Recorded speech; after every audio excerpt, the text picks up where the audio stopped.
Welcome, everyone. We are so excited that you are joining us. I am Tracy Roots, Healthy Communities Coordinator for the Bon Secours Sarah Garland Jones Center located in the heart of Richmond's East End. Today, we will be discussing healthy eating and cooking as part of the Bon Secours Richmond Congregational Health Initiative. Bon Secours Richmond work with local congregational leaders to provide their members with spiritual, social, emotional, and health support. Next, I'm going to introduce you to Amanda Bianca. She is the manager of the Parsley's Kitchen at the Sarah Garland Jones Center. She will briefly talk to you about the program at the Sarah Garland Jones Center, and she will also introduce our guests. Welcome to Parsley's Kitchen, a learning kitchen that also serves as a commissary in the heart of the East End. Did you know that food you eat can affect your health and your risk for certain diseases? To eat healthier food, you may need to change some of your daily habits. You don't need to make huge changes to eat healthier, and you don't have to change your habits all at the same time. It's best to set small goals and change your habits a little bit at a time. Over time, small changes can make a big difference in your health. Our guests will provide healthy tips along with cooking demos that will help you make useful changes for healthy eating. They will discuss how changing your eating habits and your environment can help you eat healthier foods. Let's introduce our panelists.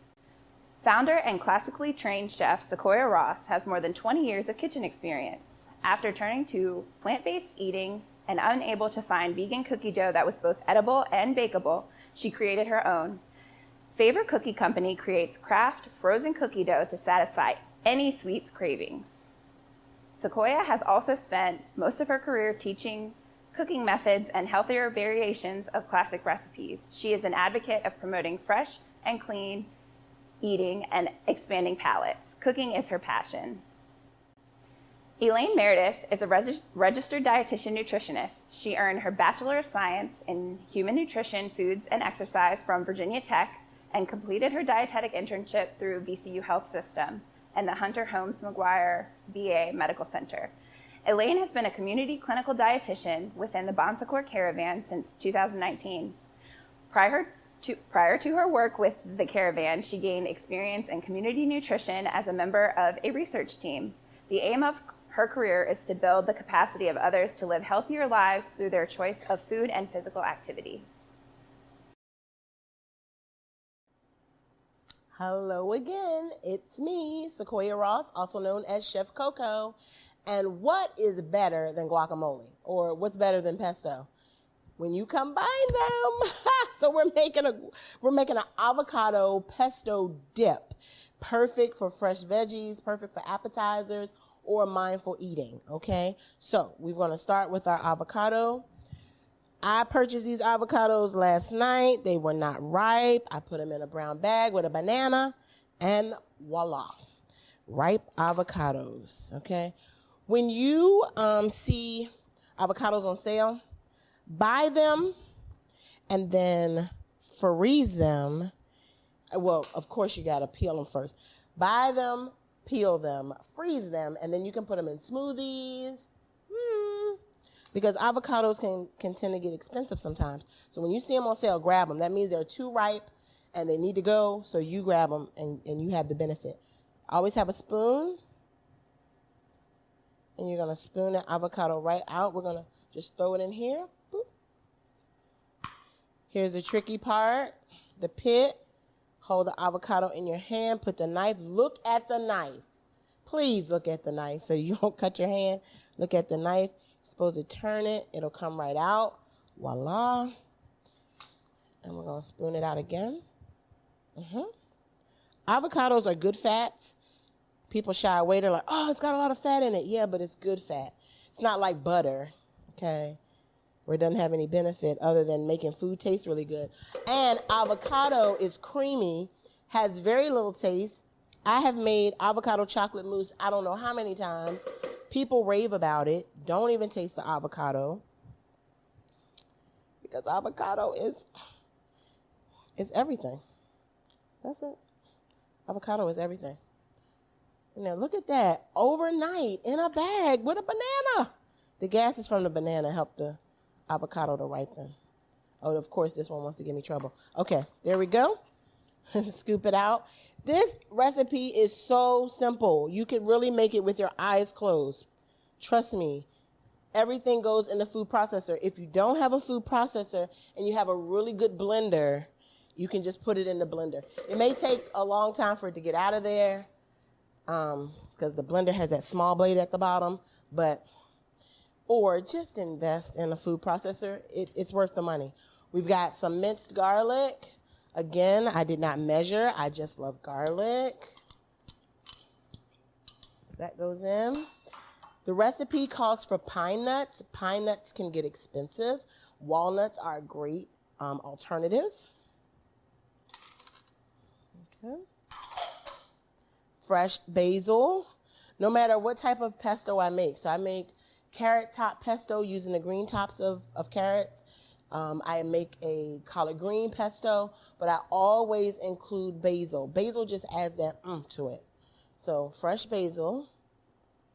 You cannot use dried basil. I know someone has that question. No, you cannot. It has to be fresh basil. I prefer fresh lemon juice, but this is where you can cut corners. You can actually use prepared or already juiced lemons, aka bottled lemon juice. I wouldn't do it. I just like everything to be fresh. This gives it that twang. So we're putting it in there. Got it. Gonna hit it with just a little bit of salt and pepper blend. Boop.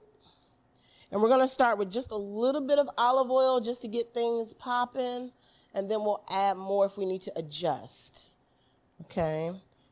Because you want it to be a dip. You don't want it to be a dressing. You want it to be a dip. So we're just going to turn it on. Let it go. See how it's super thick with the avocado? This is where our drizzle of olive oil comes in, and you just pour it on in there. Boop, boop. Oh, yeah. Now we're cooking with gas. It's one stubborn avocado in there that just doesn't want to be a part of the dip. I don't know what's going on with him. There he goes. All right. He is finally making it happen. So sorry, buddy. There we go. And we're done. Look at that. Creamy. Oh, my gosh. Look. Look at that. Oh, Lord. Oh, Lord. I get excited. Can y'all tell I get excited about food? I get excited, y'all. I get super excited. Perfect. It's creamy. Now, if you want, you can turn this into a dressing. Just add a little bit more lemon juice. And then you can use it for your salad. Okay? How you store this. A lot of times guacamole will turn brown and it looks disgusting. What you're going to do is what I've done here for the voila plate is you are going to put it in the fridge with a wet paper towel directly on top. That water keeps it from browning. And that's how you store it. Mindful eating. Avocado pesto dip. Delicious. Thank you.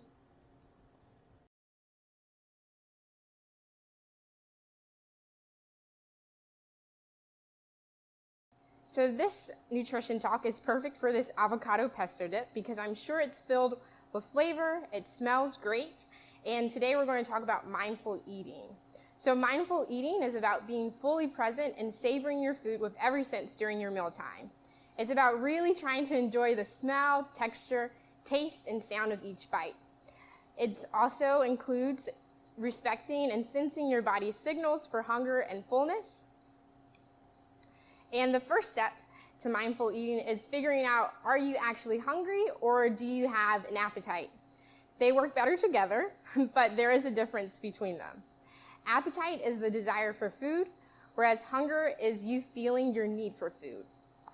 You might be sensing your appetite when you see a food, smell a food cooking, or you're thinking about a food and then you want to eat. That's probably your appetite. Or maybe you're feeling bored or stressed and you need something to comfort or distract you. So a healthier option could be calling a friend, reading a book, or maybe even going for a walk.